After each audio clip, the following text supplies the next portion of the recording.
Good afternoon, everyone. Welcome to the Joint School Finance and Curriculum Subcommittees meeting on December 19th. We have a number of items on the agenda. Our first one, I'll do the Curriculum Subcommittee meetings, if that's okay, and then we can go to Finance with Mariah. So I move the approval of the November 28th Curriculum Subcommittee meeting minutes. I'll second them. Thank you, Stephen. Helen, how do you vote? Yes. Yes, Stephen? Yes. Natalia? Yes. And I vote yes as well. It's yours, Mariah. Okay. Second item is approval of the November 7th, 2023 Finance Subcommittee meeting minutes. Can I get a motion? I'll make the motion. Thanks. Do I have a second? Yes. Okay. Sarah, how do you vote? Yes. Natalia? Yes. And I vote yes as well. I think we're going to jump a little bit around on the order of things due to some scheduling needs.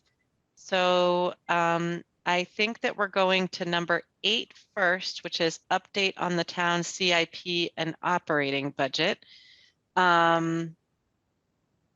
Susan is here, but I think she is driving, so I will, unless Susan. Maybe we should wait till Susan said she'd be home in 10 minutes or 15 minutes. Maybe we should wait till she gets home and do another. I pulled over so I can participate and not be driving. So. Oh, okay, fine. Okay, Yeah. why don't we do this one real quick then? Do you want to give a little update or you want me to start and then you can fill in anything I miss? Either way is fine. I'm happy to, or you can. Okay, We're both at the same meeting. I'll give a Okay. quick update. So the select board had a retreat last Thursday during the day, and Melissa Goff, the town's deputy administrator, presented the FY25 budget. And currently both the town, in this early version of the budget, both the town and the schools are short on funds. Roughly, I think right now it's 1 million plus on the school side and about 600,000 on the town side. Again, this is me going off of memory. But Melissa emphasized at both at the town school partnership, which was held on Monday, yesterday, that these numbers are preliminary and she's still adjusting estimates. So we should have some more information soon. One of the things yesterday at town school partnership that I was confused by is how the, and I think many people are continually confused by, is the town school partnership allocation formula. And earlier today, Susan and Helen and I had a follow-up meeting with Melissa that had been previously scheduled last week for this week to talk more about the formula, and we'll be getting more clarity at a follow-up meeting next week. And the CIP has not been published yet. Melissa is still waiting for the certification of the free cash from the state before she before that document is made public. So I think, did I miss anything, Susan, of the big updates? No, I think you covered it. Okay. Helen, did I forget anything that you can think of? No, I think you covered it. I think, as you said, this is very preliminary, and I think we should, sort of not panic just yet. Yeah. Suzanne, do you mind if we do gifts and grants really quickly? Because I think that will get us through everything that Susan needs to be present for. Yeah, no, go ahead. Okay. Is that okay? So I guess it's just Stephen that's not on both or something I made, but that's fine. Okay. No, me So, so gifts, we got a memo a short time ago. And I'm just gonna pull it up again so I can reference it. So there was 2 gifts that were on the request memo for this month. The first one is from the Lawrence School PTO for $3,872 for Alexia license for Lawrence School. And the second one is for $1,000 from Health Resources in Action for Lawrence School Wellness Education Materials. There was no backup documentation provided, and I'm wondering if someone could give us a little bit more information. In particular, I'm wondering why, like, do we use Lexia as a district? And if so, why is it being paid for from a grant from the PTO? And if we don't use it as a district, why are we providing it at one school? Is one question I have. And then I don't know what Health Resources in Action is, and I don't know what the materials are they're providing. And I was wondering how it fits into our curriculum generally. I can take the Lexia question for you, Mariah. We did use it as a district at one point. However, it's very difficult to get to the minimum dosage required for the program to be effective. And our data showed that we weren't using it to the levels that needed to happen in order for the program to be effective. So we stopped offering it as part of our suite of tools. We have a new principal. Fast forward to this grant, we have a new principal at Lawrence who has agreed to pilot it to see if they could create a schedule where it could meet the minimum usage and thus have efficacy. If they can do it, then we would pick up the funding for it next year. And in practice, would it then be rolled out back out to the district as part of a larger? It's a Yes. literacy thing, right? Lexia is like a Yep, newspaper tool or something. What is it? It's a tier 2 intervention okay. that works on phonics, phonemic awareness, and a little bit on comprehension, but not as much. Okay, so this is a pilot year. It is a pilot year. Okay. And do we have any more information, Susan, on the Health Resources in Action, what this is and how it fits into wellness? I do. So this project was introduced back in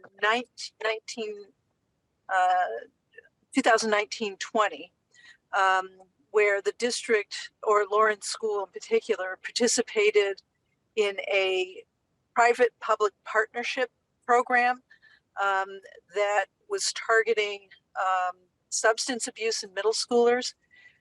We participated in it, and it required us to pilot some resources from this organization, and then teachers that were using it for the pilot were interviewed.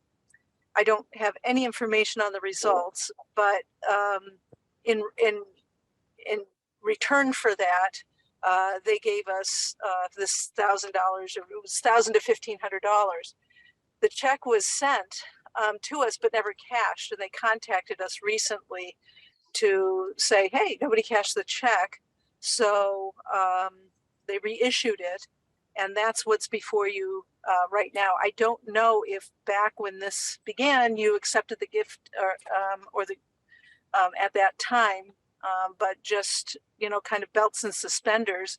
I thought, we should probably go through the process of accepting the money so that we can put it in the gift account, and there's clarity around what those monies were to be used for.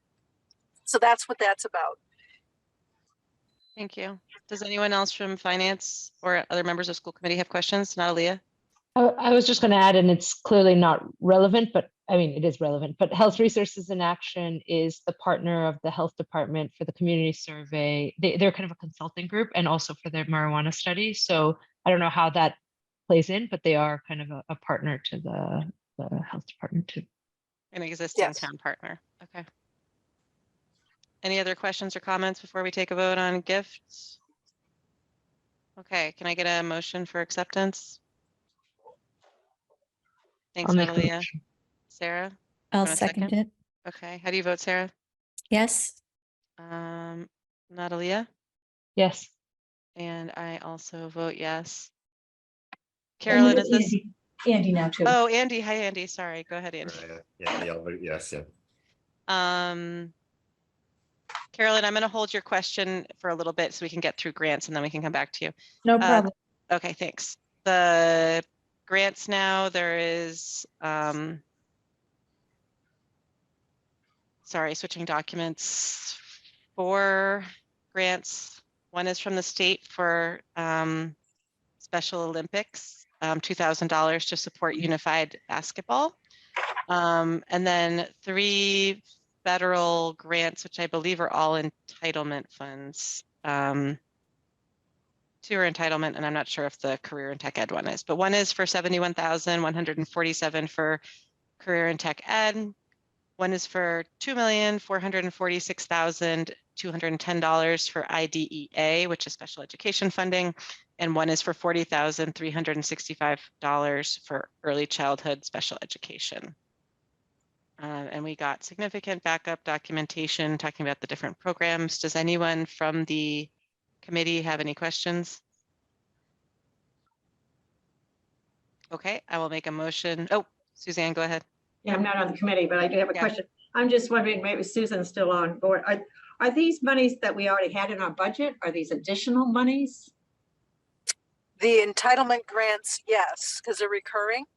So the IDEA and the early childhood are monies that we get every year. Yeah. And we just reapply for those. The CTE grant, I don't know if we've applied for that every year.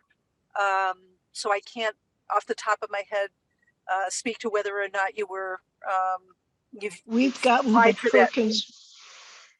You have- Susan, I can tell you, we've Okay. got, I don't know if we apply, but we've gotten this Perkins grant since I've been on the school committee. Okay. They just so keep then- on giving it to us every year. Okay, I all don't know right, if so we- that, yeah, that one's recurring, but not all school districts apply for that one, so good to know. Mhm. And the other one is a new one, of course. You saw a presentation earlier this year on the introduction of our unified sports program, and basketball being one, and this would support, the $2,000 would go to support transportation for that new and emerging program we have. Thank you. Yep. Okay, I'm gonna make a motion to accept grants. Any second? Thank you, Natalia. Andy, how do you vote? Yes. Natalia, Yes. Sarah, Yes. and I vote yes as well. Okay, so I think maybe Suzanne, you'll take over for the next bit, and Susan, when she needs to drop off, can then drop off. So why don't we, if we could, why don't we just talk for a moment about number 5, how we're actually not going to talk about number 5 today. So in case anybody in the audience is thinking that we are. So there's still a number of data points that we're looking for. And when we look at BHS class sizes, and so people need a little more time to pull that together for us. So we're thinking that we will probably move that out to our next meeting. Mariah, does that make sense? I mean, yeah, okay. So any questions about that? I just wanted to. Yeah, it's just a question, Suzanne. So is that going to be part of the curriculum sub, or is that finance, or is that a joint meeting? Maybe joint, we haven't Yeah. really talked about that, have we, Mariah? No, but I think it should be another joint meeting. And I did want to flag, Natalia mentioned that I forgot to take Carolyn's question again. So I don't want to forget that since I put her off. But yeah, I think another joint meeting would be my guess. Can do, Hopefully it'll be soon. sure, Yeah, okay. we Okay, can figure that out with Betsy after. But also I want to make sure that whenever we schedule it, that that's enough time for the team to present the information. So Right. with Jody too. Can, Right. can we the do reason I'm Carol? asking also is because I just want to make sure there's enough time going into budget season for next year as well, so that there's enough time for us to take into account any lessons learned that might apply to the upcoming budget. right. I think that there is a difference between how Susan and the high school and Linus and all are planning the budget and when we talk about things publicly. And also I think there is the budget that's presented to us in January 14th is not going to be the last version of the budget. So I don't want us to, the budget we adopt won't necessarily be the January 14th budget. So I don't want us to push it earlier than that if we can't get the right answers. That's my January opinion. 18th, just a quick clarification. Sorry. Okay, 18th. Thank Yeah. you. That's fine. I'm just putting in a request to have this information before we vote on a budget so that we can make sure to advocate for adequately budgeting class sizes that fit with whatever values we feel that we need to represent for Right, Brookline. as Thanks. as adopted in the guidelines. Right, yeah, Stephen, I think we're in agreement on that, so thank you. Are you going to take Carolyn's? Yeah, Carolyn, go ahead. Thanks, and I'm not really in a place where I can put the camera on well. So I just have a general question, if you don't mind, about gifts, acceptance of gifts. So I'm looking at the memo for today that says the school department requires specific authorization for acceptance of gifts. So the Brookline News, our new news source, reported on the Office of Campaign Finance violation that happened in May, and said that there was a requirement for a $400 reimbursement for those violations. And the news reported that that was done as an anonymous gift. So my questions are, does the policy allow anonymous gifts? And also, when was that gift accepted? Does allow for anonymous gifts. As far as I know, we've certainly accepted anonymous gifts before. And I don't know, and maybe we can come back and loop back on, I don't even know if it was a town gift or a school gift, and we can loop back on that, I guess. Is that The Susan gift is, to the Susan public is, schools of Brookline. I understand, but but sometimes things are said that they go one place and don't. So I want to check if it was accepted and where it was accepted. So is that okay? We can come back to this. We can find out and come back to, unless Susan, you know the information right away off the top of your head.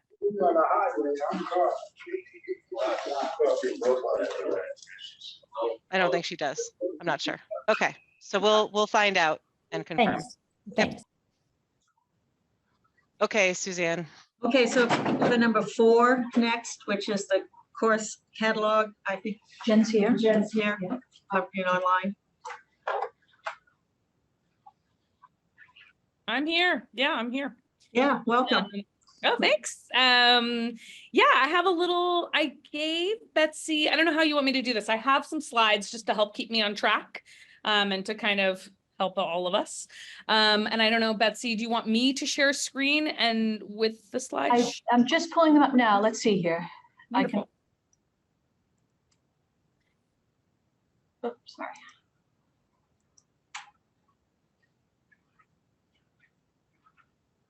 All right. And I guess, Betsy, that puts you in charge of the slides. I'll just say slide when I need a new one. Does that sound okay? I'm ready. We're already there. Slide 1, go ahead. So yeah, I think I'm the only one presenting tonight about new courses. And this is sort of a new course and actually not at all a new course. So what I'm presenting on tonight is about, we'd like to offer African American Studies for AP/honors credit. And I'm going to give you a little bit of context so you can understand why I'm saying it's sort of new and sort of not.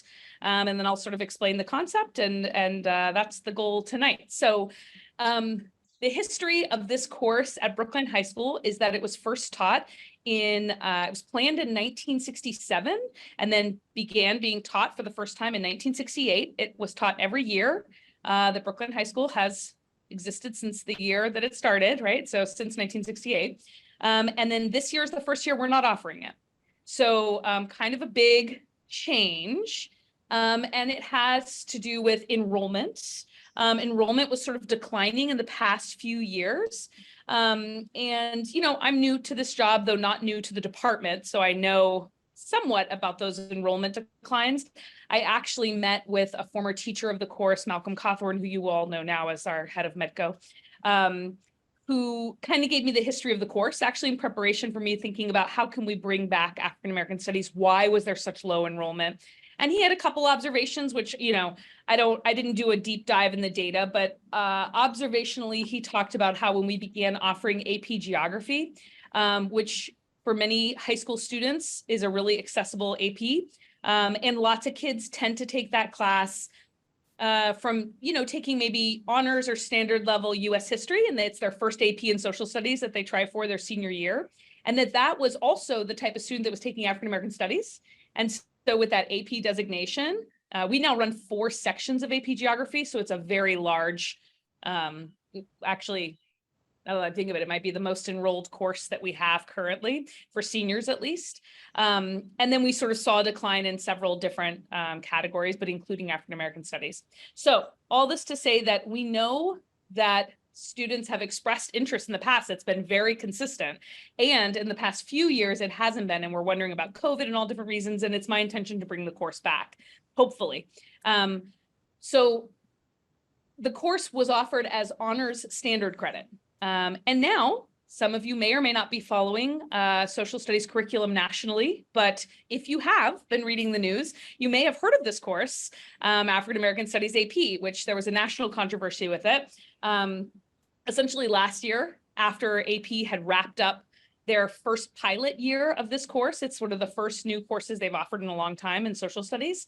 The governor of Florida decided that no Florida schools would offer this course for a variety of reasons.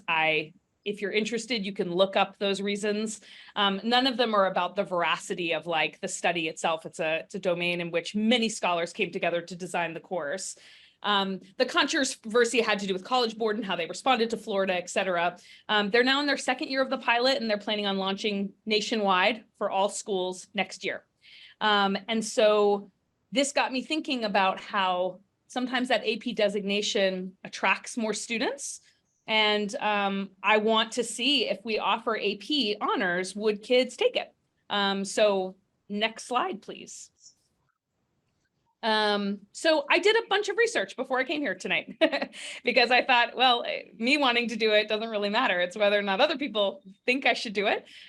So I've done a bunch of sort of steps. I've met with many educators who either taught the course, are social studies teachers with expertise in that particular field in African-American studies, or are stakeholders in another capacity. So for example, the head of scholars, where historically scholars has had a large population of students who take African-American studies. So just to sort of get their take on it. I've also did a department meeting in which I met with the social studies teachers to find out what they thought about it. Should we try to offer the course again? There is widespread support from all of those groups that yes, we should offer it again, and that maybe adding the AP could be helpful. I had a couple focus groups with students, and so every group that I've met with and every individual I've met with is sort of interested in this concept and sort of seeing what, could we revive the class by offering it with AP. Go ahead and next slide, Betsy. Thank you. Sorry,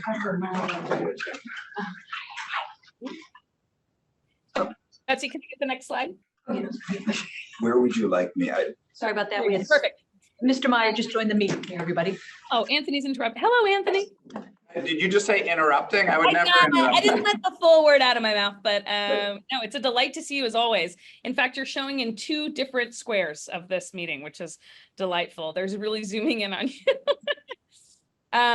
So the course concept is to try something that world language has successfully done, which is to offer a class that you can either, it's the same room. We also are doing this in global studies. We're doing this in a variety of other American studies is another example of this, in which you have 2 levels of students. They select which they want to do.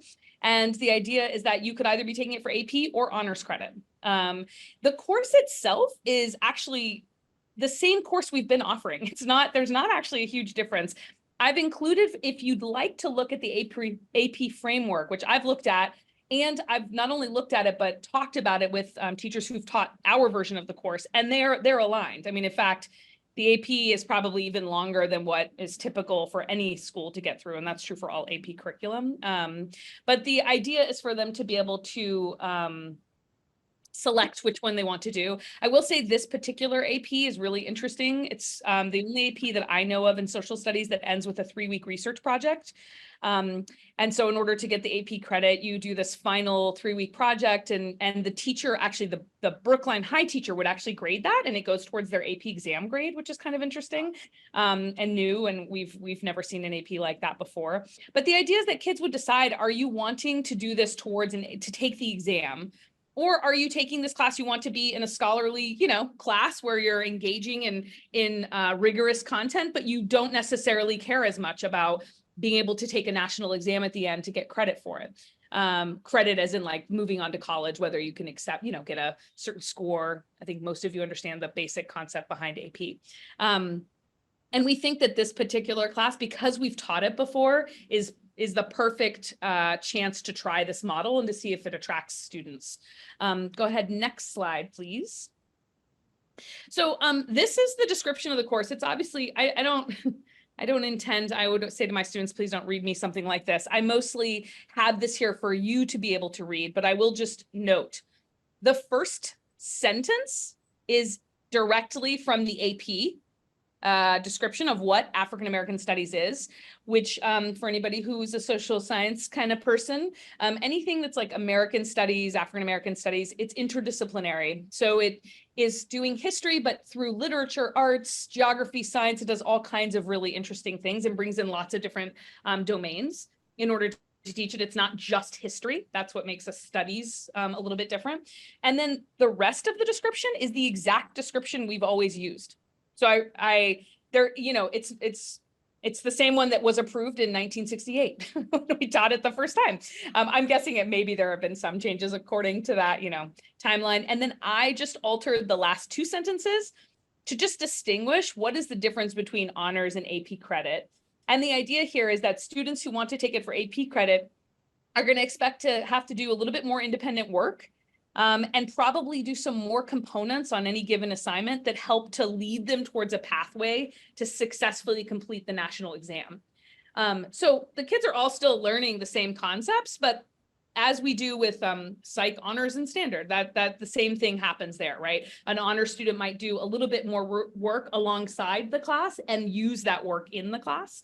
So in this one, it's obviously in order for kids to feel good about being able to take the exam and hopefully do well on it and be able to count that towards college credit in the future. Next slide, please. Next and last slide, and then I'll take questions.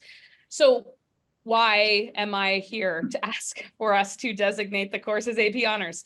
I think I said this at the very beginning. Historically speaking, AP designation has appealed to BHS seniors.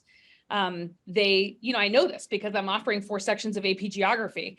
I like to joke, I had no idea so many students in Brookline were interested in geography. I'm very happy they are. It's a great domain. It's awesome. I loved it when I took it in college. But, in terms of class sizes, we just know kids tend to be drawn to that. And then what's very important to me is that the students who might be interested in this course historically, we used to offer for standard honors, and I don't want to offer a class. If I just designated it AP, I feel like I'm not allowing all students to see themselves as scholars. They might self-select themselves as not being somebody who wanted to take that class, which doesn't seem wise to me. Whereas allowing them the choice to say, come, let's try it out. If you want to do it for AP, great. If you decide after the first quarter that that's not for you, you can take it for honors. You're still taking a rigorous course. You're still a scholar of African American Studies, but you sort of have, I think, a better entry point for all students. And I think seniors, for the most part, in our electives, we really want to be pretty inclusive in what we're offering our kids and for them to see themselves as potentially AP students. And also, it's fine if that's not what they want to do. So I think it allows us a lot of inclusivity. And then finally, the truth is, when a course is offered nationally, so like an AP course, there are just so many more resources available to teachers who want to teach it. It's just true because there are then groups of teachers who are teaching it. There are books that come out about it. There's organizations that are producing things because AP drives a lot of school districts, curricular choices, which I don't know if that's necessarily true for us, although we do have a bunch of APs. I think we had, some teachers would teach this course for years. And what I'd like to do is build capacity for any social studies teacher to be able to teach this class. And by offering that AP honors, it gives me the chance to potentially send a teacher to, there's like AP Camp, it's called, when you go and learn about the course. You just have this like wealth of resources that you wouldn't have necessarily without that designation. So that's another kind of, I think, nice add-on to being able to offer it as AP honors. So I've talked a bunch, and now I just want to answer questions that you have. Thank Ellen. you. Yeah, I don't know who's calling on who. Thank you. The teacher in me wants to call on the people, so. Thank you. Thank you for this. I do remember it being offered forever. But my question is I have two questions. Sure. One, is there any cost implication for this course at this point? I'm so happy you're asking, because here we are in a combined budget curriculum meeting. The answer is no. My only intention is to put it into the course catalog. I mean, honestly, I can offer the same African American Studies honors standard. I don't need to, right? I don't have to come here to be like, can I offer the same class we've offered since 1968?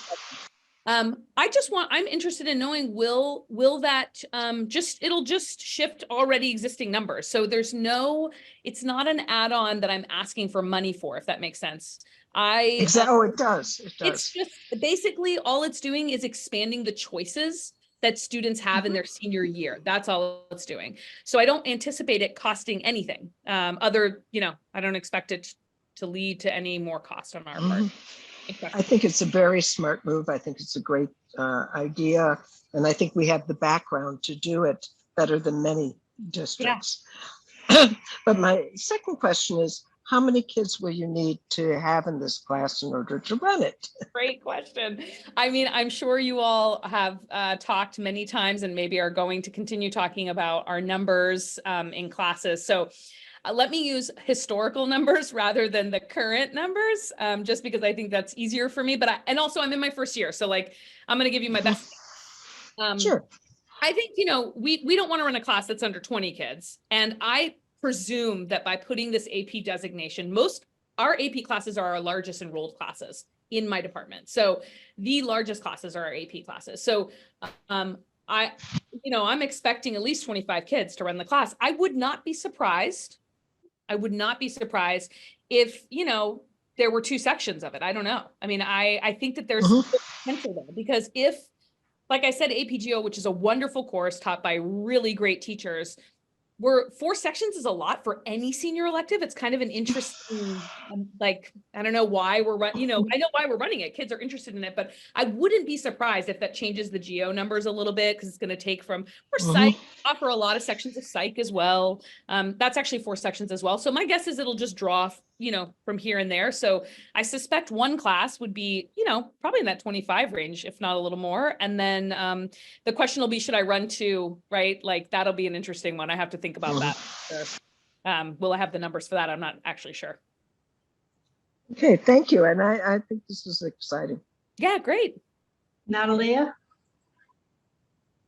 Hi, Jen. Great idea also, and I just I can't understand you, Natalia. I don't know if I'm the only one. No, It's a little broken up.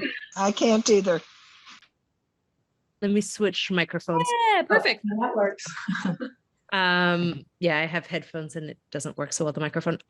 So Jen, I was saying that I think this sounds like a great idea, and I do suspect that you will have more. Anthony, okay? I don't know, he's running around. Yeah. I know, just making sure nothing's happening. I do suspect you might end up having more classes because of the AP designation, because, for students who are trying, and I think from my perspective, having more students learn this material is a plus. And so I support it in that sense. I was going to ask you, more broadly, and maybe it's not a question to you and it's to Anthony, I like this idea of having classes. When would be the cutoff? What makes it an AP class? Is it just that the students take the exam? Like, what if a month before the exam, a student says, I can't do this, or I'm feeling like, how does the credit work? Yes. So I want to be forthright about the fact that through many conversations about how do we revive this course that has historically been wonderful, we kind of came up with this concept, and I don't know who the teacher is who will teach it. So when I answer your question, I have to just be forthright and say, I don't know the exact answer, because whatever teacher takes, ends up teaching it will need to do some work around like what are going to be the differences. I suspect that, first of all, any course that we offer where there's a multiple levels in one course, the decision isn't arrived at the end of the year. So it's arrived at actually fairly early on. Typically, it's at the end of quarter one. So kids kind of make a decision earlier on, and then sort of need to commit, and it's in their transcript, and it's already, because I mean, seniors especially, those transcripts are being sent to colleges. So, you know, by the end of quarter one, they're already trying to send out. So it's not going to be a last minute decision, to your point. I don't think the difference is just that they will take the exam. It's about preparing for the exam. So the difference is that if you're an honor student and you're not trying to, for example, say that I told you one of the unique things about this class is that last 3-week research project, that's going to be very delineated by the College Board, exactly what that must be, right? For AP kids. For honors kids, historically, there's actually been a research project that ended our historical course, but also some of those options were like community service oriented around groups. Like that's the kind of thing that you can't, I mean, you couldn't really do that if you're doing the AP. You have to do the one the College Board told you. So I'm imagining variations in assessments that just wouldn't require, I don't know how much you know about AP history type stuff, but there's very specific ways you write things. So like a short response is, you know, there's A, B, and C, and you must write in this certain way, or these essays must be done this way. I would imagine that some of the differences you'll see is that like kids who are on that AP track actually need to learn a little bit about like, how do I do well on the test and do this type of writing that might not be necessary for honor students. So you'll probably see some, that's why I said you could see like a little bit of outside work, maybe having to cover a little more outside of class in addition, and also learning very specific skills related to AP. So I'm giving a few examples, but like I said, I'm not exactly positive just yet, if I'm being honest. Stephen. Thanks. So Jen, thanks for this presentation. Obviously, this seems like a great course. I have a question about the pedagogy for instruction for this kind of split course. And Yeah. Suzanne, if this feels like too off topic, then feel free to just say that this is best for another docketed conversation. I guess I've long been curious about what the lessons learned are, if any, at this point, about courses that have this honors AP split, about what the pedagogical burden is on the instructor for providing, what the difference is for non-split classes and these kinds of split classes, and what the pedagogical changes are, and how they deliver them. Mm-hmm. Could you talk a little bit about to that point? Yeah. And how you envision those lessons might be applied to this course specifically? Yeah. So Suzanne, feel free to cut Jen, this I'm off. just going to jump in for a minute. So that is really specific and a great question, Stephen. I'm just going to look for a nod from finance that they are interested in hearing, because It's okay. Curriculum can do what curriculum wants. Finance might ask boring questions. Not that it's boring, but you know what I mean. I'll reserve any follow-up questions for us. No, don't worry. Don't worry. It's all good. Okay, go ahead, Jen. Okay. Yeah. Well, so I will say this is the first time we will try to do the AP honors. So I can't actually answer perfectly about that. What we do currently is a standard honors typically. So like courses that do that. So to be completely forthright, as a person who has taught in this department for 19 years, the burden on a teacher when you do the split like that is a unique burden. I don't know if it's more burdensome than, for example, teaching a co-taught or teaching an all honors class, and it's just a different type of thinking. And I can tell you from my experience just this year that teachers teaching the split courses have chosen as their professional goal very focused goals around like, how do I make sure that an honor student, like what is an honor student? Like we're asking really deep, interesting questions. So I can tell that it's a thing that teachers are constantly thinking about. So what is the like mental toll that takes? I mean, that's an interesting, maybe finance would want me to quantify it, but I can't. I will say that one of the advantages of this is that it helps us to delineate when teachers teach these split courses, they really have to contend with, the thing is we're offering tracked courses. When you say to a kid, okay, what do you want to take this year? Do you want to take honors or would you like to take standard? sometimes those are like just concepts that we think we understand, but then you get them in the same room and you have to, as a teacher, figure out what is the difference? What are we actually? So what I will say is the benefit of it is that when teachers are thinking deeply about it, it actually helps all of us to understand who is the student who should take our standard level US history class and would benefit from that, and who is the student who would better benefit from the mixed or from AP or whatever that is. So I don't know if I can tell you like the toll necessarily it takes, but I can definitely tell you teachers who are doing it are asking really deep questions about it. By the way, this is a really great and interesting question in conjunction with the 8th grade year, right? Like what do 8th graders do as you think about de-leveling 9th grade, those sorts of things. Like these are all interesting questions that I think these types of classes tend to, at least in my department, drive really deep thinking about those level differentiations. We've only done it for a few years. Truth be told, Right. it's a relatively new concept. Gosh, I mean, American Studies was our first class to do it. What is that, 5 years old or something like that? I don't have it right off the top of my head since I wasn't the department chair then, but I'm not sure yet if I know fully how much it's impacting educators, but I can tell you I'm having really cool and interesting conversations with educators about it. And I'm finding it to be something really rewarding when we talk about it more in our larger department meetings too, to have many teachers who now have the experience. So I don't know if that's really what you wanted to hear, but. Yeah, I think my follow-up questions aren't specific to this course, which I completely and totally support. So I think, Suzanne, I would be really interested in docketing a broader discussion about lessons learned at BHS, about the teacher-specific burden of, maybe burden is the wrong word, the teacher-specific lessons learned of instruction in these courses, because I think there's probably a lot of community interest and potentially confusion, worry about what the student experiences are like, and whether they're. I'll just leave it there.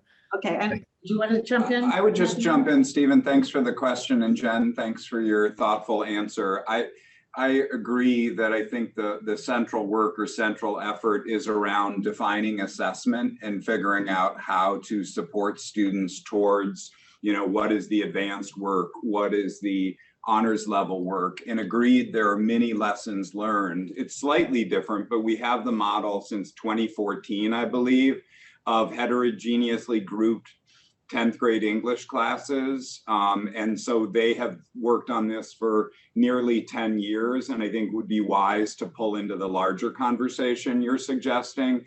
And then I would also love to have our French team in particular, who also, as Jen mentioned, have done the honors advanced model. And I wish I knew better the answer to the question about Natalia's question about yield and how much, how many kids end up taking the course. I think what I would say across the board is we're not beholden to College Board. We appreciate, their efforts, and we're not going to push kids to take an exam they don't want to or don't feel prepared to take.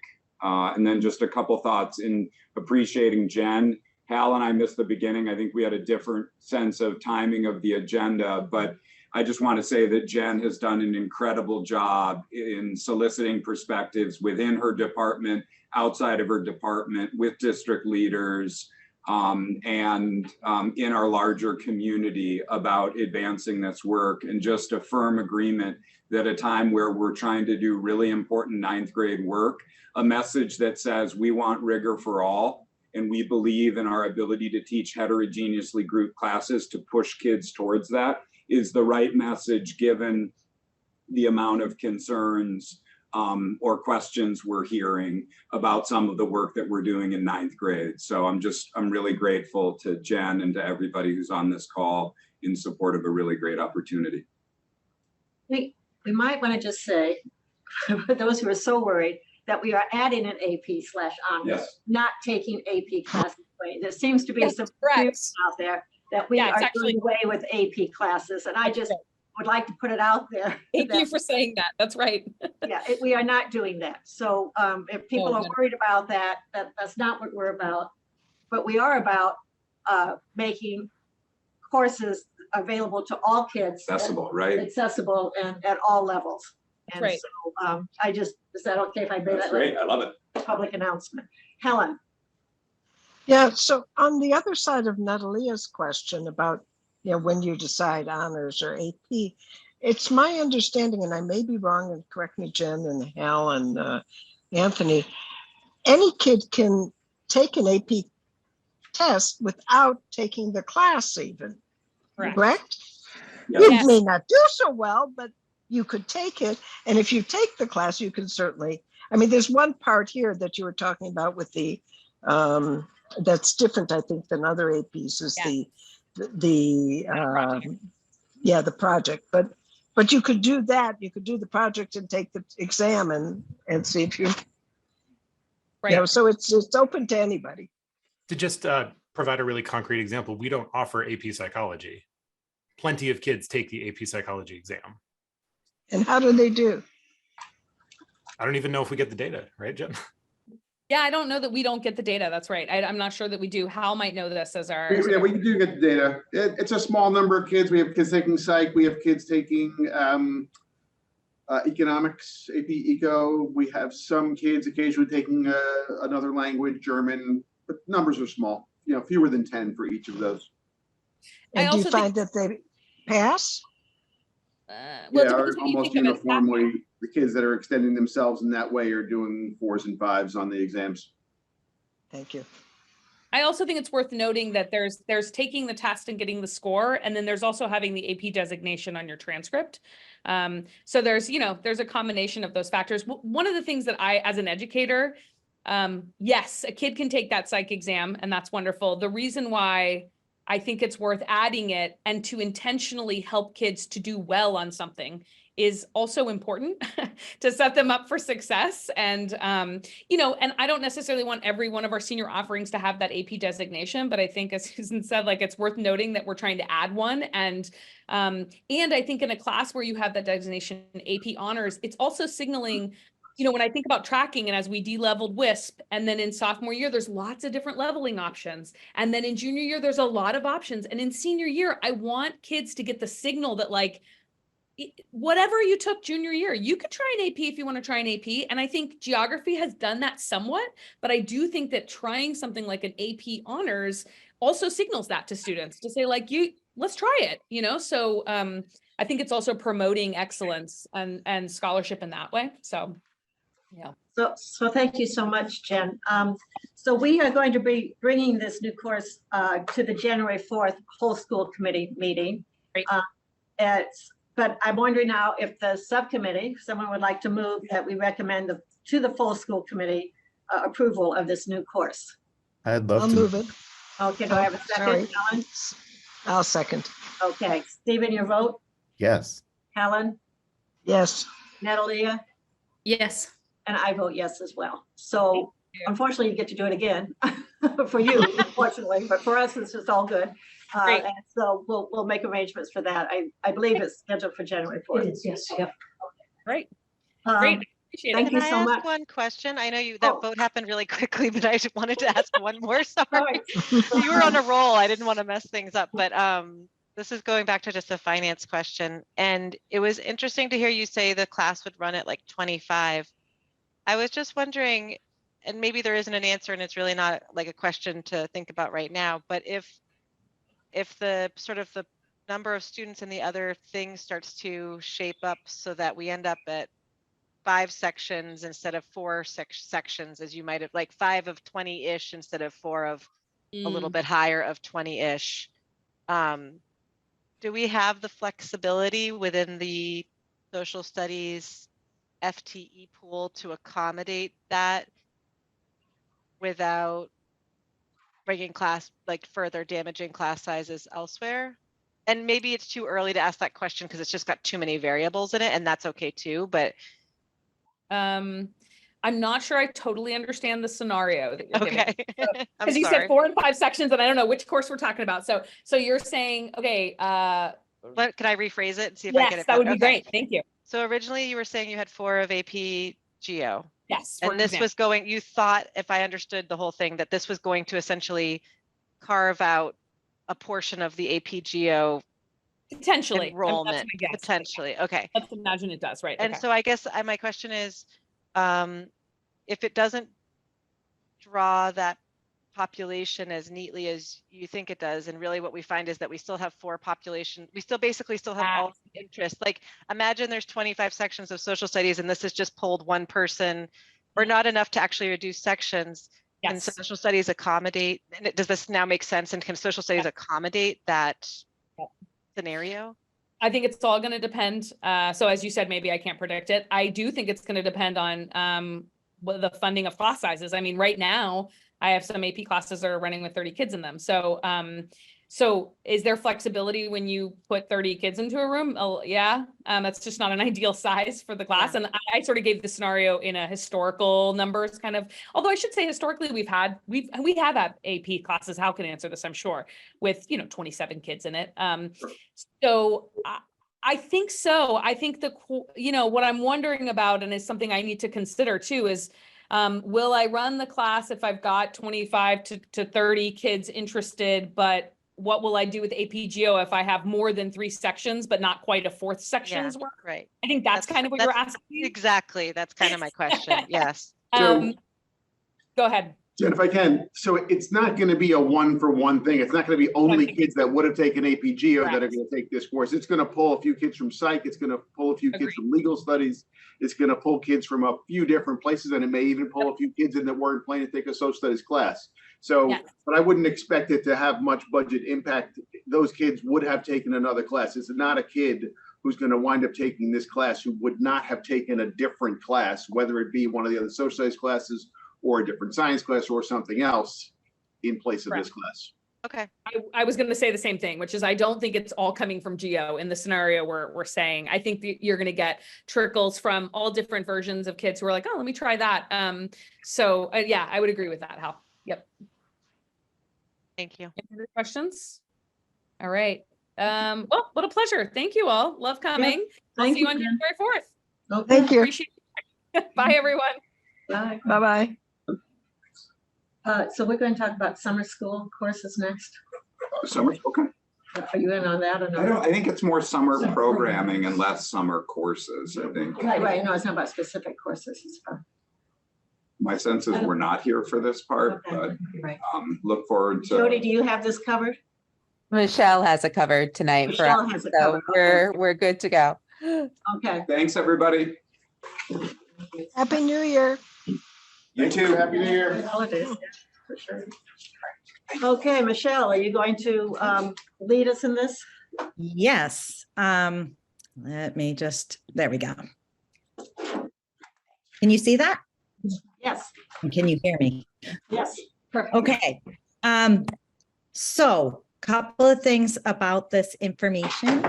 So we're going to give you some information tonight. This is actually a much earlier presentation than we generally do. We usually come after the new year as we're sending out information to families and caregivers about the summer.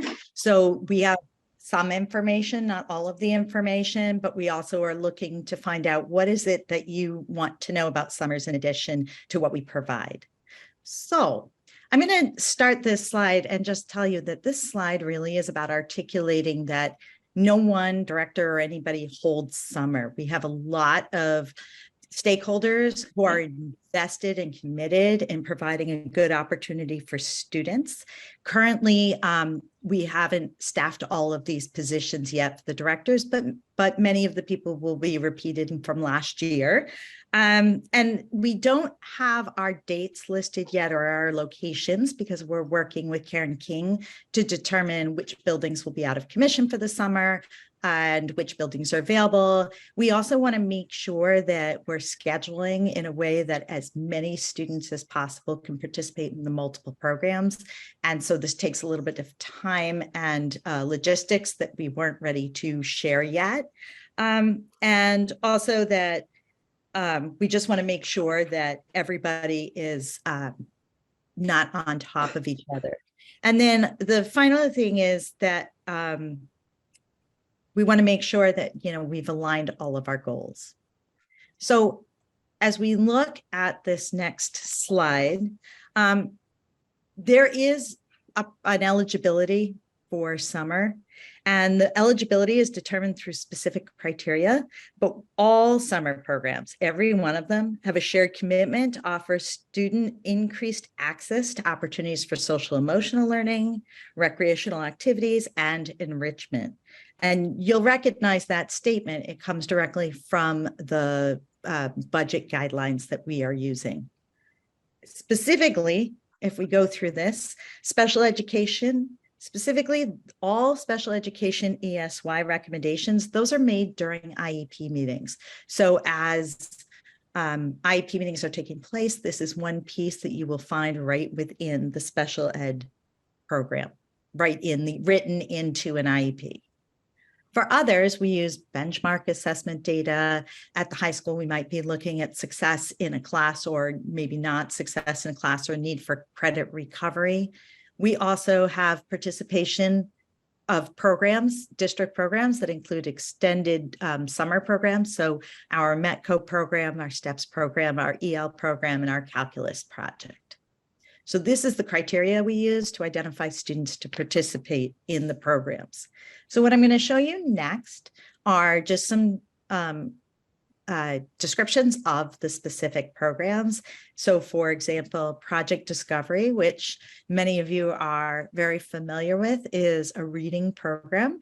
The reading specialists and the teachers meet throughout the month of January to look at the data to determine who will receive an invitation. It is a half-day program, but there is a partnership with both REC and BASE to help students be able to stay for an entire day program.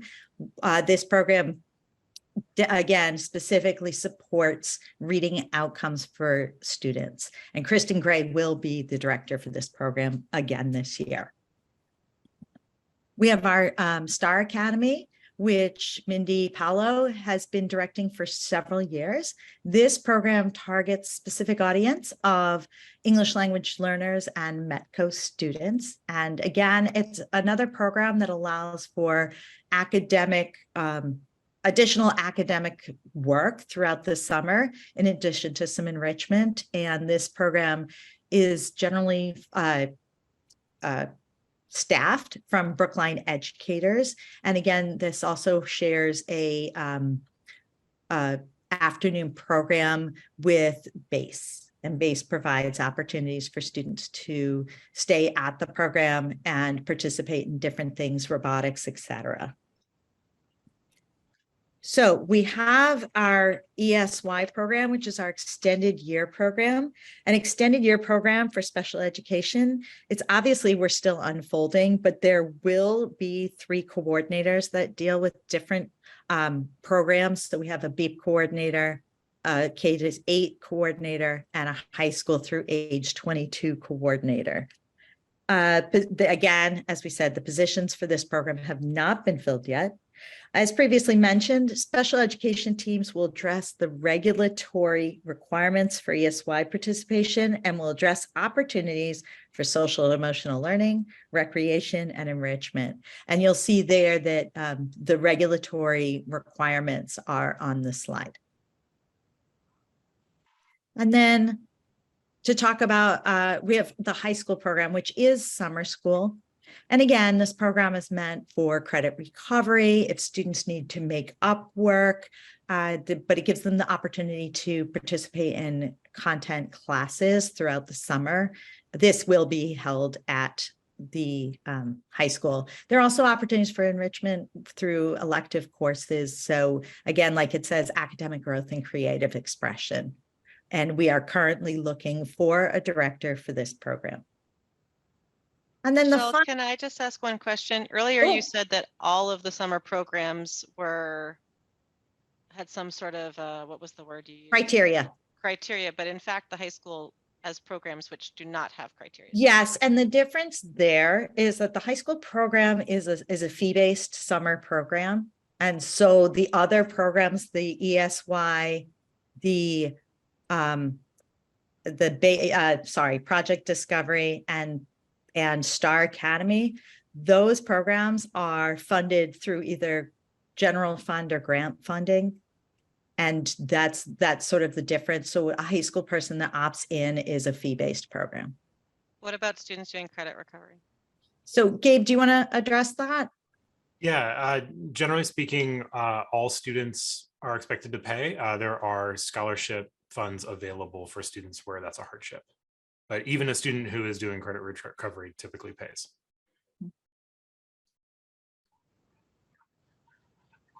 Thank you.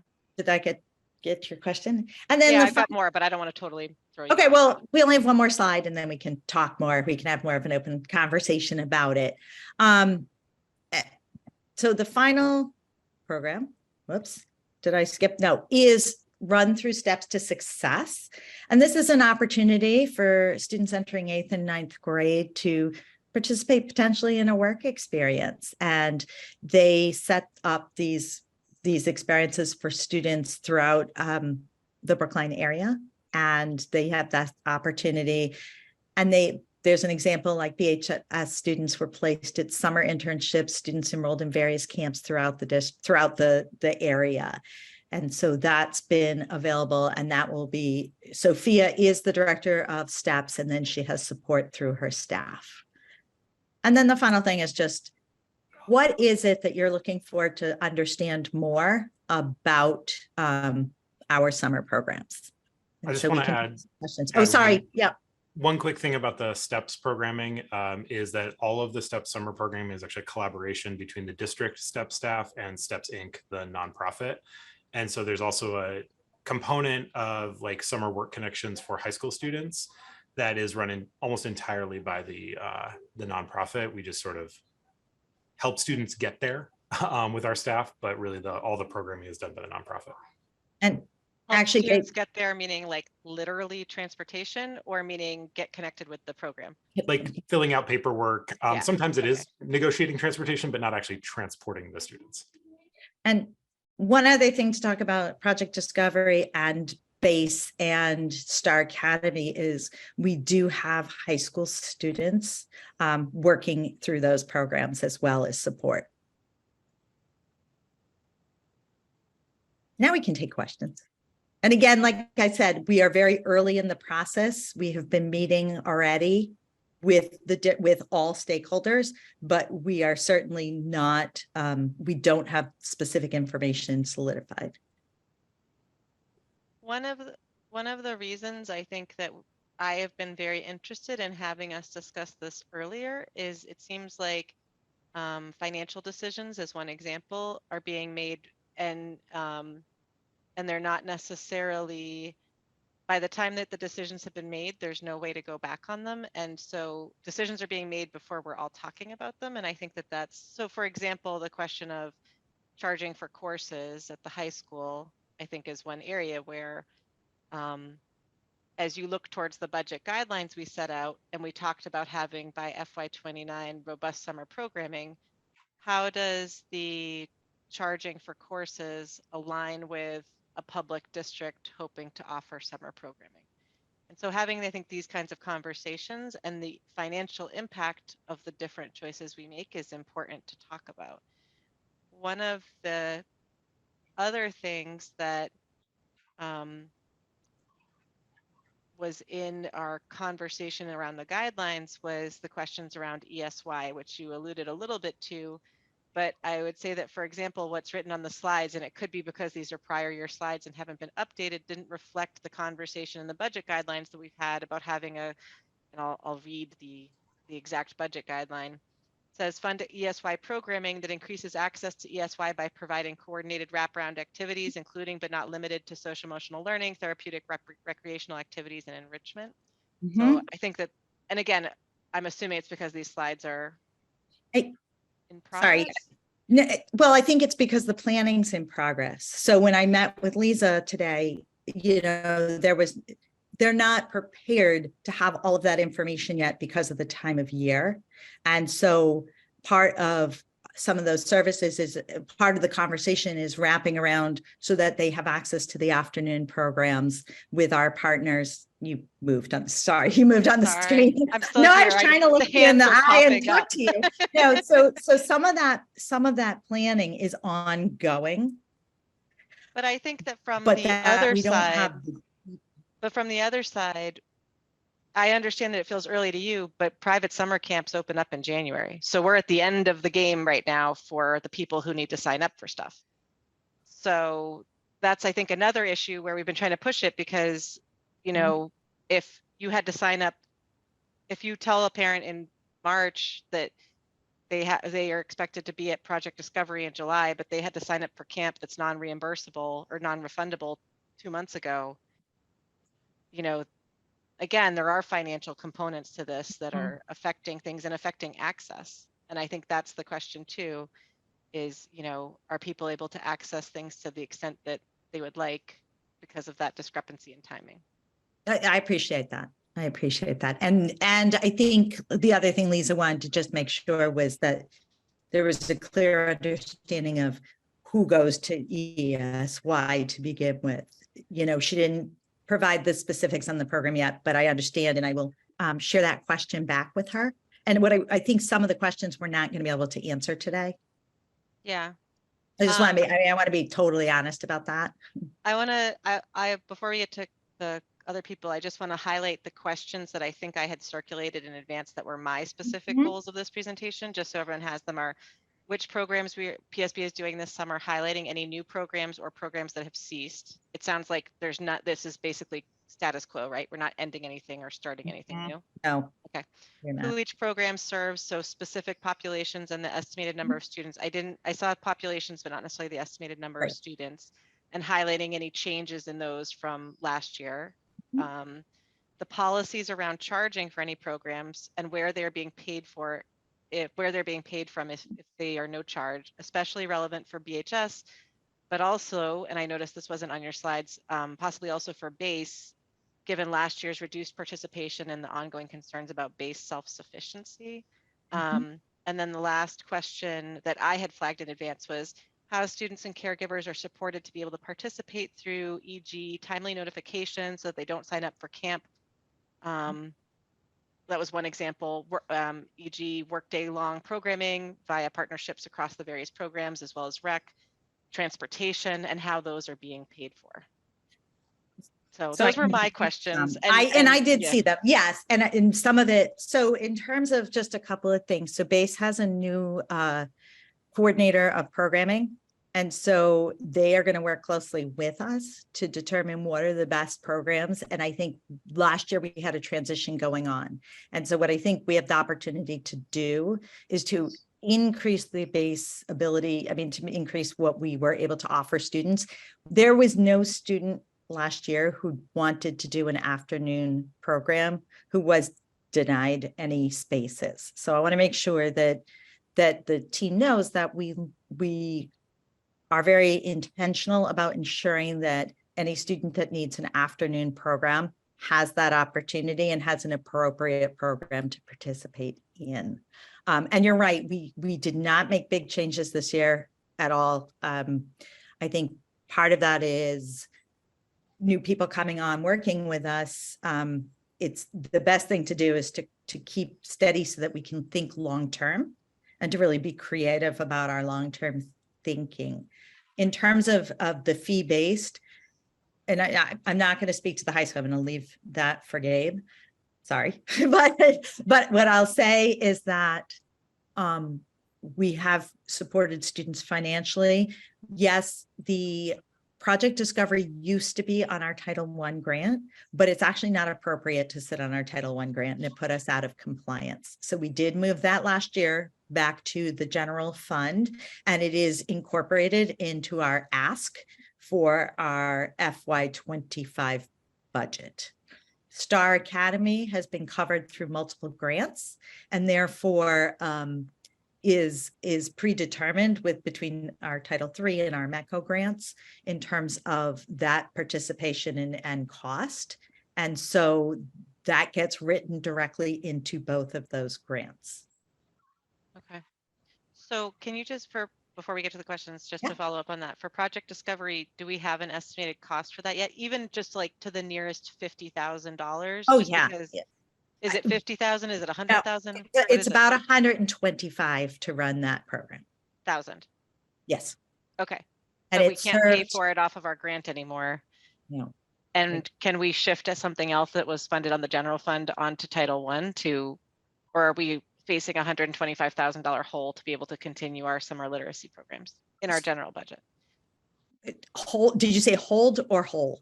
Whole, I'll say we don't have that $125,000 to fund the program in the operating budget. It was put into the operating budget this year. Leslie had done that a year ago, and then I think we rolled it back into the operating budget as part of our ask. Yeah, but has your ask been approved?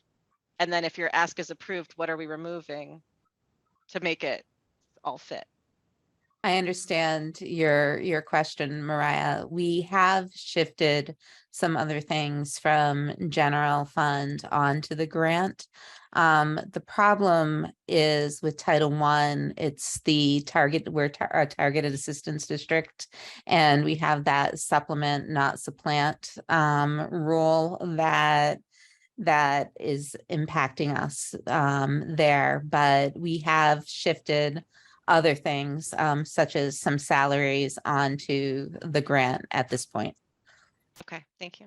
I think Sarah was first. Yeah, Sarah. I'm going to put my hands down because that covered what I needed. Thank you. Okay. Natalia. I just had a question on Project Discovery. How are students selected by the teachers? And it's not students who are on IEPs, right?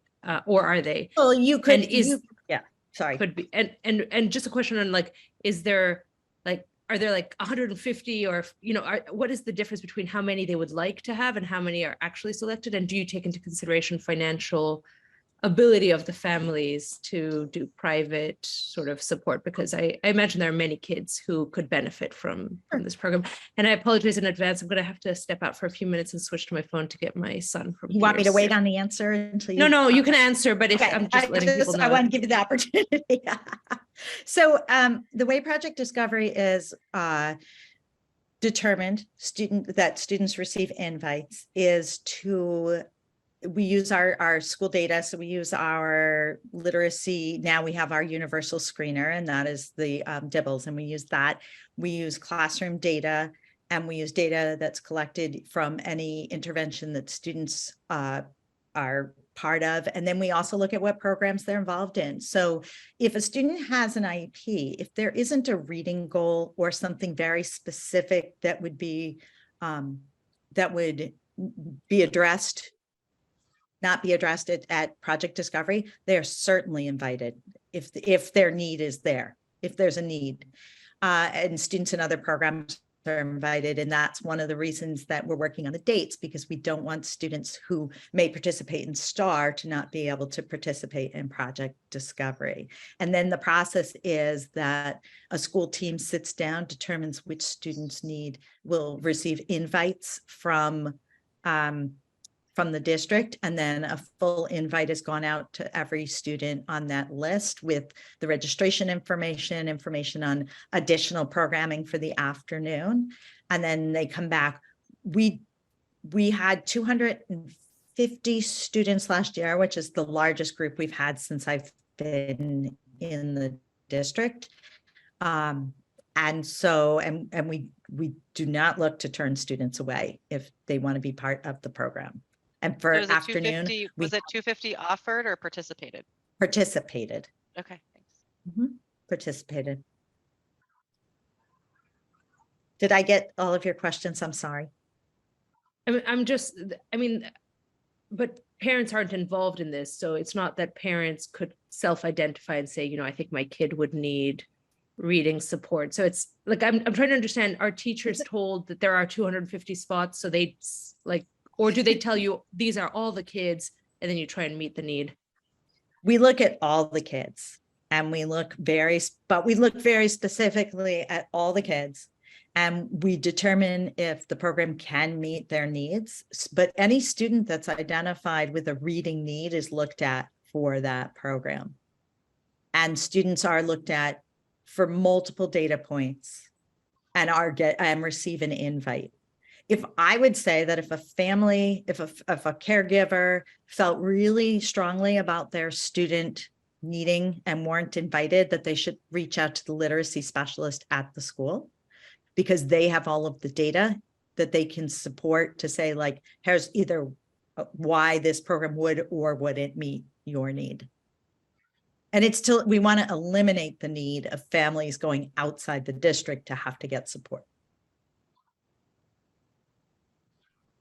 I think I s- Andy's next. Yeah, thanks, Maria, and nice to see you, Michelle. Yeah, so I think in talking about robust summer programming in our budget guidelines, at least some school committee members also had in mind that it would be good for some of the programs, in particular ESY, but maybe some of the others as well, to run for more days than they currently do. My question would be, you know, I know it's early, but are there programs for which you're contemplating having it run for more weeks, and that would be incorporated into your budget request this year? There has been some discussion. One of the things that I think is going to hit us this year is that July 4th is towards the end of the week. And so it's going to offset our normal calendar, which usually starts before July 4th or just on the 5th, because it's landed on a Monday or a Tuesday recently.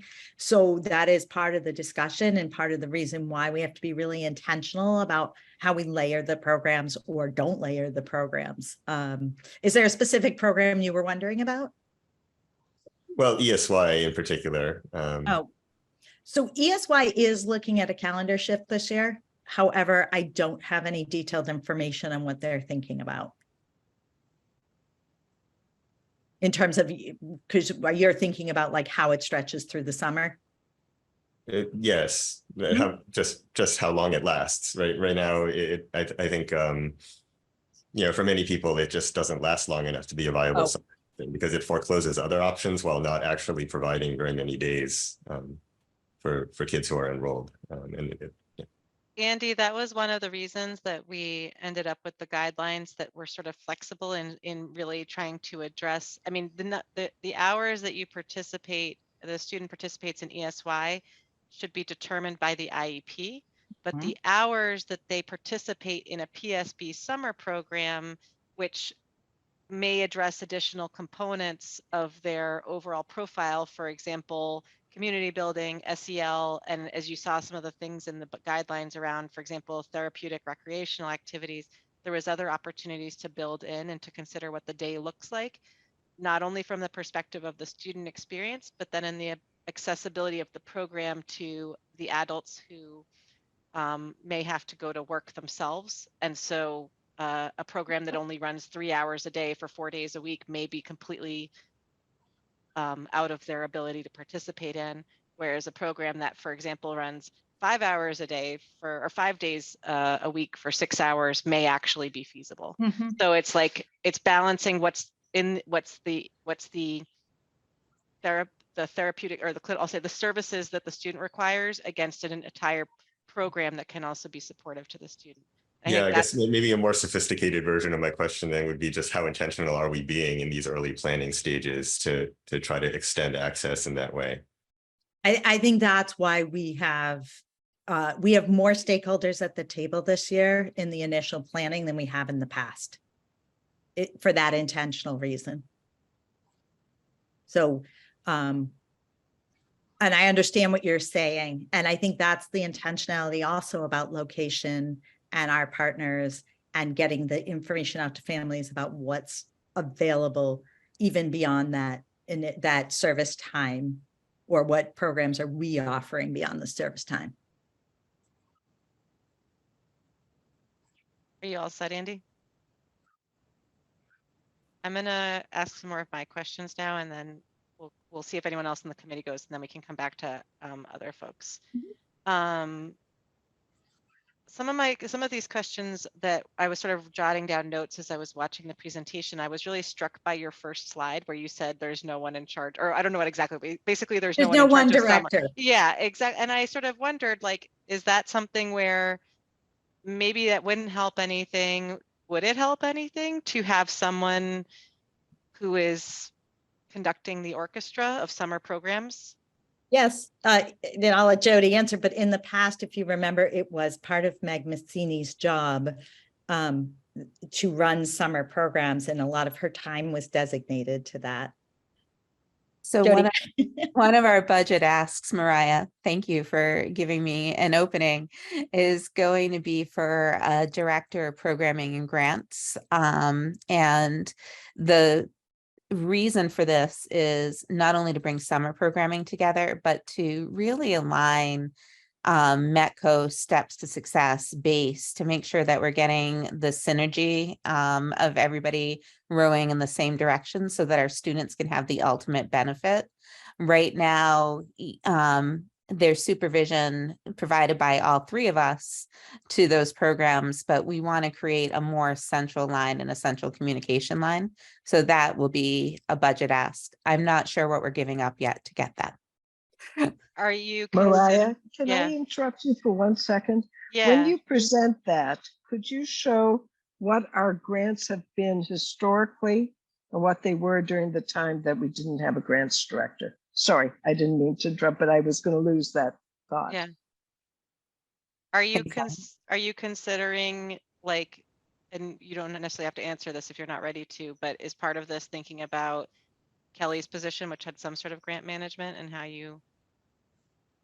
Yeah, it's thinking about how we were very, very lucky with Kelly in that she actually did a lot of the writing of the ghost writing of the grants. I'm not so sure that we're always going to have that wonderful skill set there once the person learns GEMS. And we also want to bring all of our grants under one umbrella. Right now, IDA lives in one place, Title I lives in OTL. So we want to bring at least all of our grants, even our smaller grants, together under one umbrella so that we're being more fiscally responsible and have more oversight over them. Okay. Another question I have, let me see. We talked about the BHS eligibility. There's not actually a requirement for some of these. I guess my question is on the BHS program and fee-based. I would love us to actually have like a much more, it doesn't have to be now, but to have a conversation before the decisions are made on, you know, who does get charged fees and why.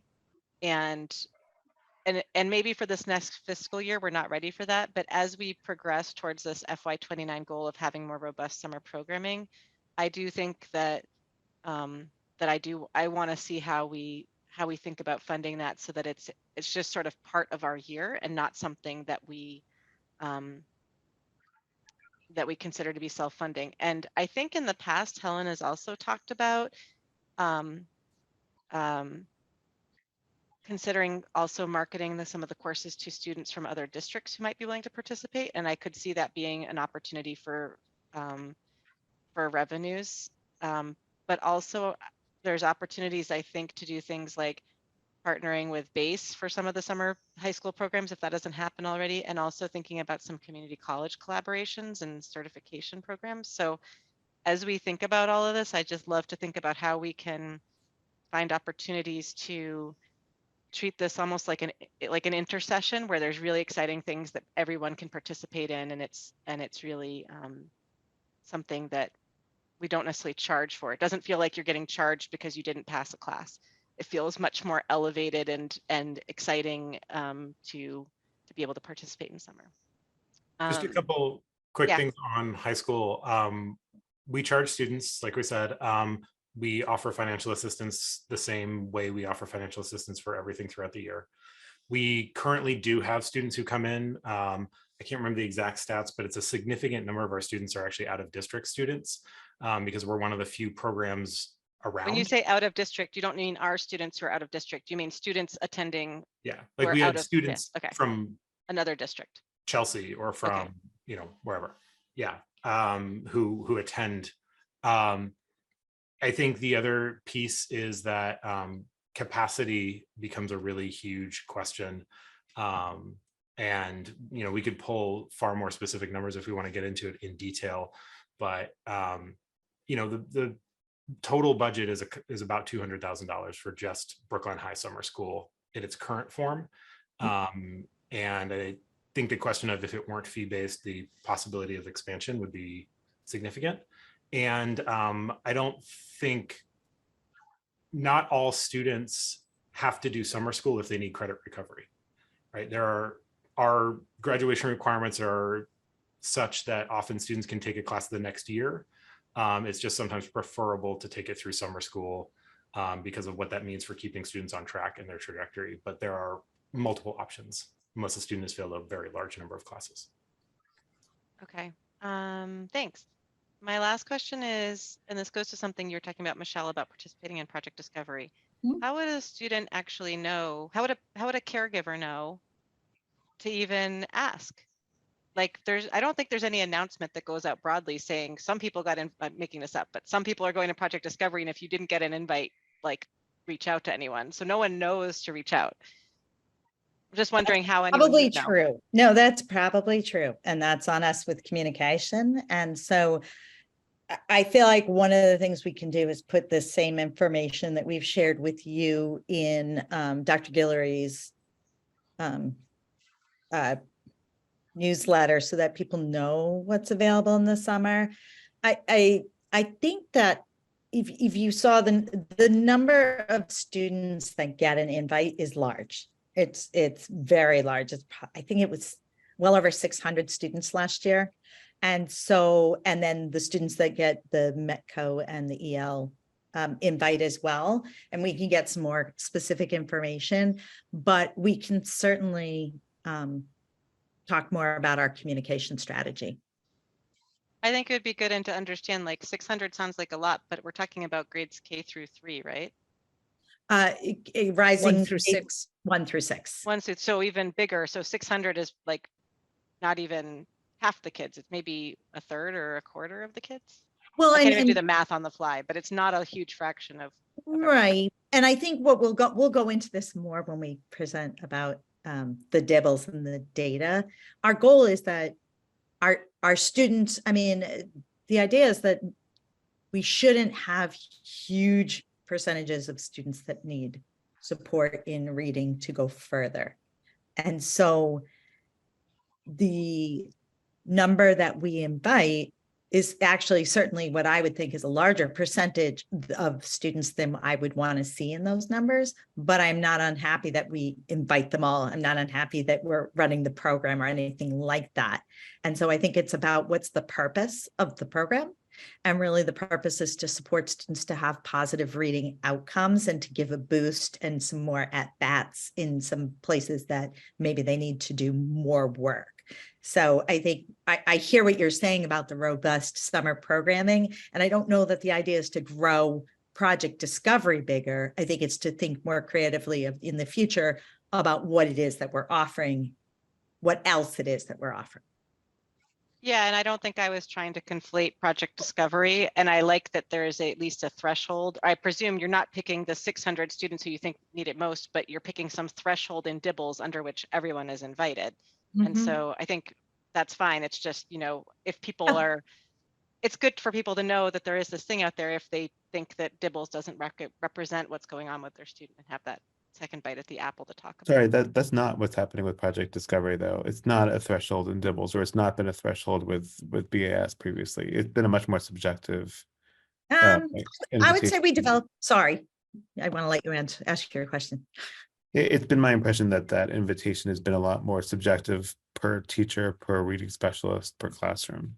So I went through all the data last year because I had that question in the past. And I had that question, you know, I did have that question. And so I went through the data last year. And I think that probably in several years back, that may have been more accurate. But I think right now, because I went through, I said, you know, why did this person get or not get an invitation?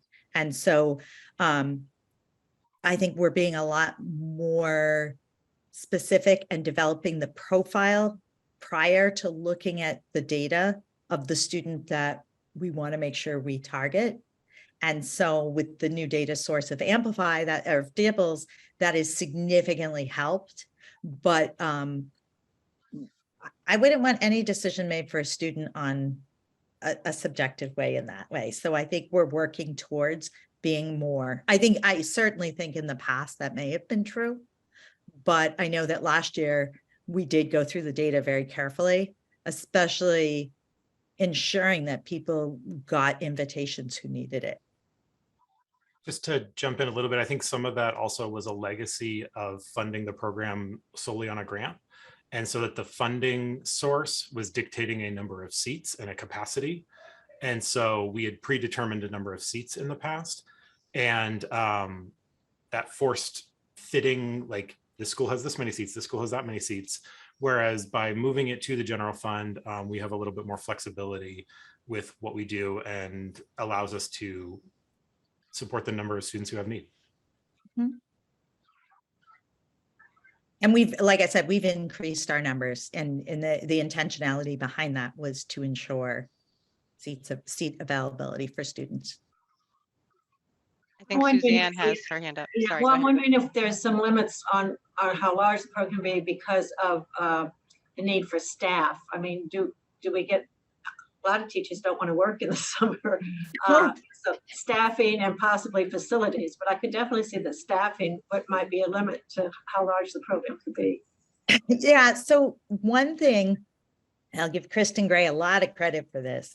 She has developed a staff that's been very consistent and continue to come back, and has been able, she is recruiting people already and talk. I mean, like she said to me, I told people to watch the date because this year, July 4th falls funny and it's going to impact our program. And so her intentionality around ensuring that people who have really good literacy practices are with the students during the summer. And I would have thought the same thing, but she has been able to staff multiple teachers in a classroom and really get the right people. And last year we even were able to hire, we had a few snafus at the end, and we needed a school adjustment counselor, and people wanted to come and work with her. So that was a great thing. And you would think, but actually we've been okay.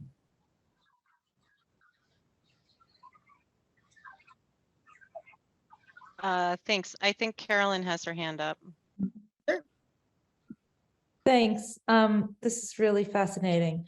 I just want to, forgive me if I just don't know sort of the basics. So the 9 through 12 summer program, high school stuff, when you say credit recovery, that's for kids who failed a class. Correct.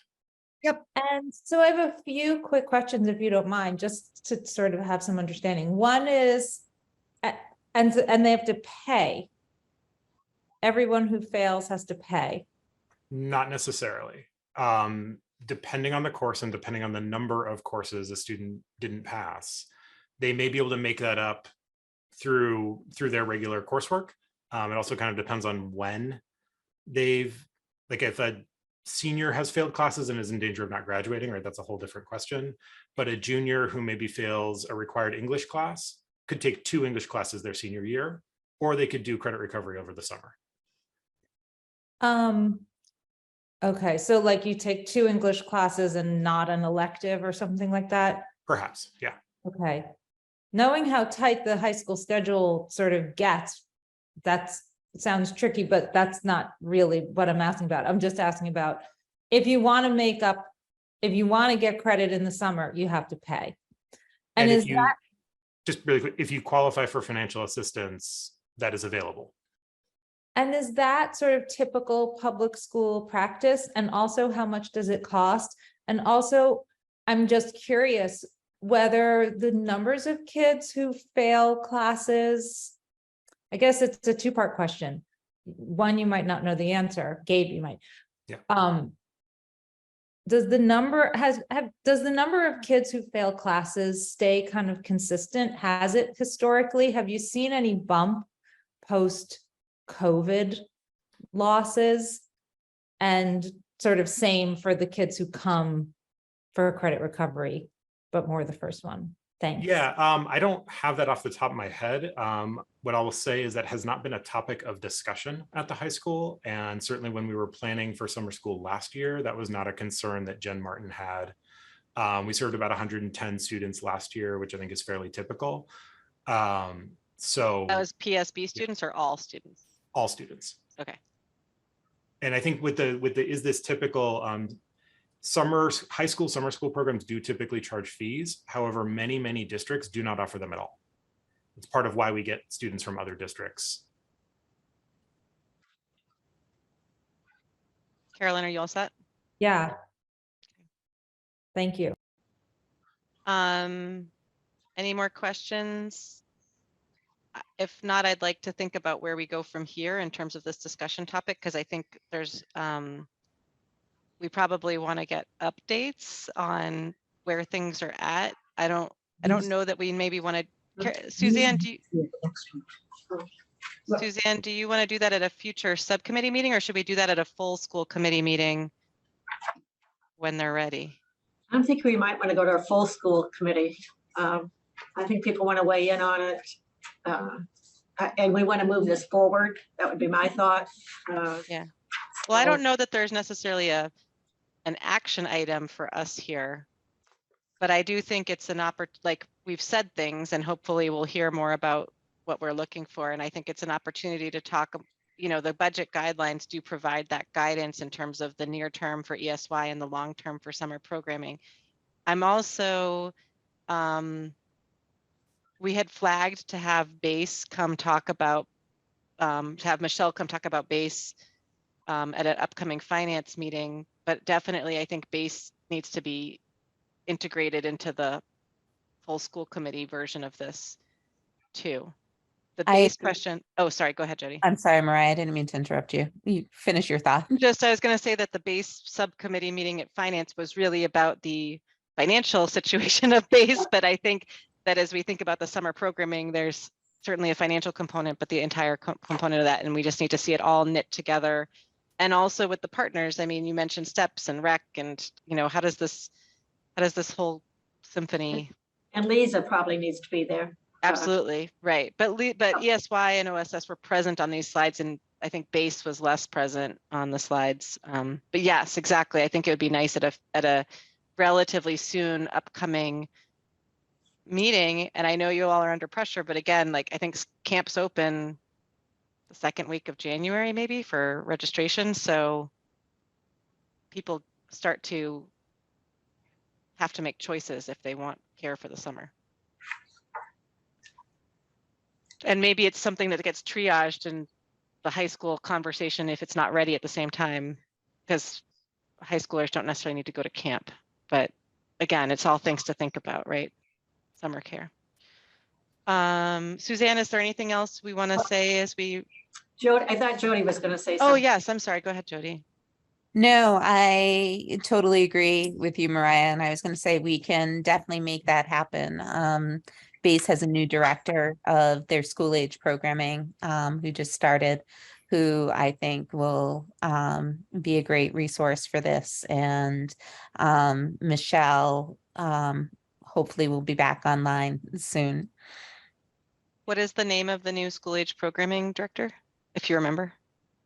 Last name is Force, Meredith Force, I believe, though I'm not 100% certain on that. Gabe's nodding.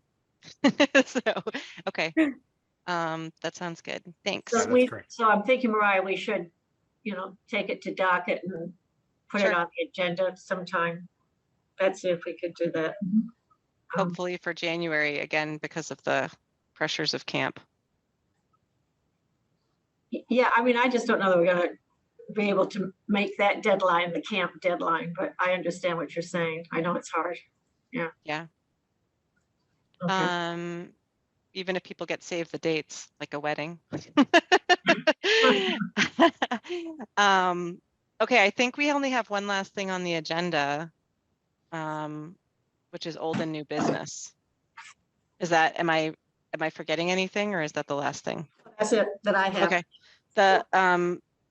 We were actually supposed to do old and new business right after the budget and CIP update, but I forgot. But there's one item of new business for finance and curriculum, of course, which is that the budget book is going to, when it's delivered to us in mid-January, it's not going to have the complete revolving fund section yet. Susan let me know that earlier this week. You will have it by the vote. So it should be to us by the end of January, but she needs another several weeks past that initial deadline to complete that section. And if you recall, we have 9 sections of the budget book, and that's one of the 9. So she just notified us that she'll need that extra couple weeks. Sounds like we'll have enough material to read, so we'll be okay. I'm sure. Okay. I think that's it. I think that's the end of the meeting. Mhm. Thank you to everyone for joining us. And, This was great. Thanks for doing this. It's wonderful. Yeah. Bye, Thanks, everybody. everyone. It was nice